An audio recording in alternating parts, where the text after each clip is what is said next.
Bonjour Caroline. Allô Jessie. Comment vas-tu? Ça va super bien, comment ça va? Ça va très bien. Écoute, aujourd'hui, je te reçois pour jaser, mais pas des mêmes choses que d'habitude. Non, je pensais avoir fait mon tour du chapeau. Merci de me réinviter. Ben écoute, c'est ça, c'est que là, bon, les gens qui suivent un petit peu le Point Chaud, Ma Liberté TV, etc., ils savent que tu t'es joint à la belle famille de Ma Liberté TV. Oui. Puis là, tu travailles aussi sur un concept, sur ta propre émission qui va être sur Ma Liberté TV.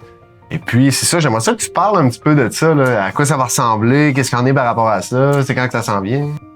En automne 2024, Automne 2024. pour la sortie de l'émission. On va aller briser un peu les tabous de la consommation. Oh. On va aller plonger dans l'univers du dépendant, oui, mais on va aller aussi voir les proches des dépendants, soit la mère d'un dépendant, ou pour aller voir les impacts que ça fait autour des... Pas juste la personne qui consomme ça. On voit quand même, ça commence à faire un peu le tour des nouveaux podcasts pour parler des de la consommation. Ils rencontrent des gens qui sont dépendants, qui sont sobres depuis une trentaine d'années, blablabla.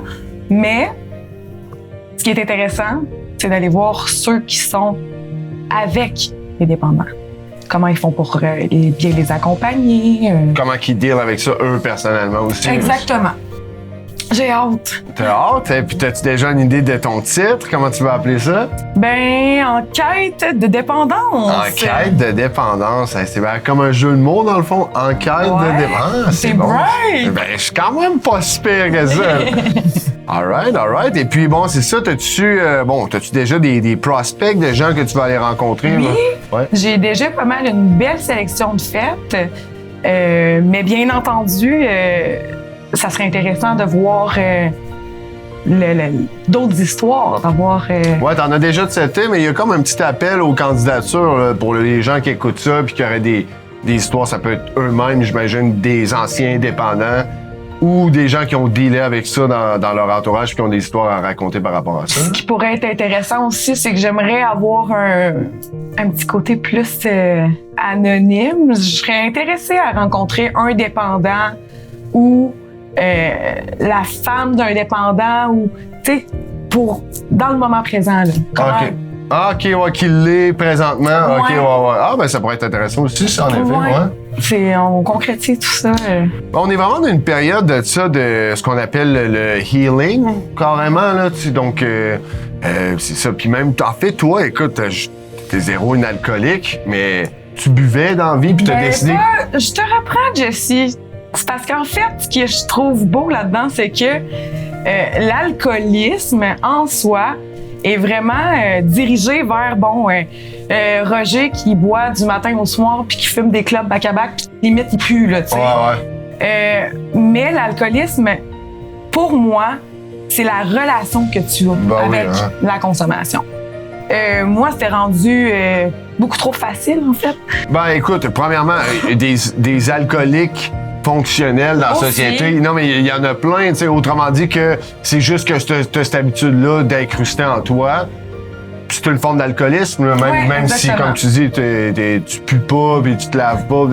Mais je me suis affichée comme étant une alcoolique, une dépendante, et je fais même maintenant des meetings AA pour vraiment comme bien comprendre cette problématique-là parce que j'ai trempé là-dedans, en fait. Mon univers a été vraiment bombardé de consommateurs. Puis, avec du recul, je suis capable de constater ma problématique à moi. Puis là, je suis en rétablissement, tout va bien. Je suis super fière de cette décision-là. Ouais, c'est parfait. Et c'est ce qui va être intéressant aussi, en fait, avec l'émission. Il va y avoir du partage. Tu sais, j'ai pensé longtemps être une spectatrice de la consommation. Mais c'est sûr que pour moi, c'est difficile de dire, OK, ouais, je suis une dépendante quand mon chum, c'était pire que pire. Ben, c'est ça, c'est que des fois, mais en fait, tu m'avais dit ça l'autre fois, puis je trouvais que c'était bien dit, c'est en se comparant avec quelqu'un qui est vraiment dans un extrême, on peut se dire, OK, non, mais moi, j'ai pas de problème. C'est correct, je gère. Ah, exactement, c'est ça. Mais au moment où je me suis dit, c'est en prenant vraiment de l'information sur qu'est-ce que l'alcoolisme, qu'est-ce que la dépendance, c'est là où je me suis dit, OK, ça prend beaucoup de place dans ma tête. Tu sais, c'est pas... j'étais du genre à regarder, bon, ben ma cousine en face, elle finit tout son verre de vin que je le remplisse ou OK, là, on va dans un souper, ben là, moi, j'en bois une seule, une bouteille de vin, on m'amène combien, tu sais? Fait que c'est tout des thinking qui, bon, ben regarde, j'ai une relation néfaste avec la consommation et c'est fini.